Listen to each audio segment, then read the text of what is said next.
And so this is another type of cap model, in-cap model. This is, I think I mentioned last time in, when I was talking about the future caudal model and all these other type of constitutive models out there, right? This is one of the most complex I've ever encountered, probably the most complex I've ever encountered. This is the one that has like 62, basically 62 parameters to fit this model, which means you'd have to do 62 experiments, independent experiments, to actually populate it properly. But so now, this is the same type of picture as I showed you in the very first slide with the Moore Coulomb. It's just now it's opening, positive is in the other direction. And whereas the Moore Coulomb would continue to open to infinity in pressure, now we have a cap on the top of the model. Right? So if I increase the pressure, it causes permanent deformation through pore collapse. Right? And so then this middle picture, this is that side view, the toroidal view, right? So here, whereas the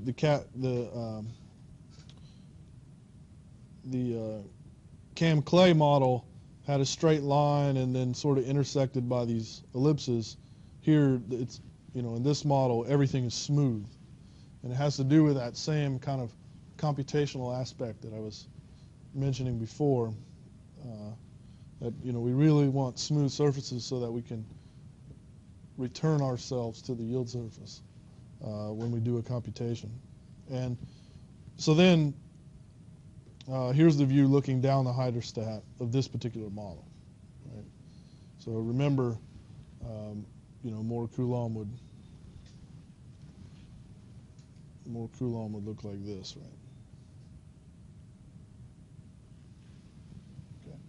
So this model, in fact, will reproduce Moore Coulomb and Drucker-Prager and other things just by turning on and off parameters. So while you see it here as a very generically kind of smooth surface, if we turn on and off certain parameters, then we can reproduce these other models. So this model is really a generalized model for inelastic behavior.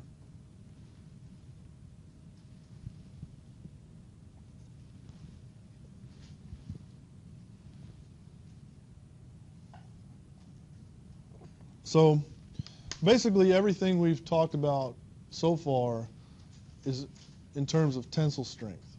So in all of these previous models, and you can't see it here, but this surface doesn't, so positive in this picture,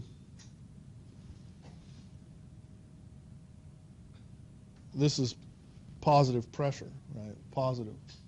So negative would be the other way into the board, and it's a little hard to tell, but you should be able to see that this does not extend infinitely in the negative direction, and it's really obvious in that one, right? So in this case, it's flipped over, but this is tension.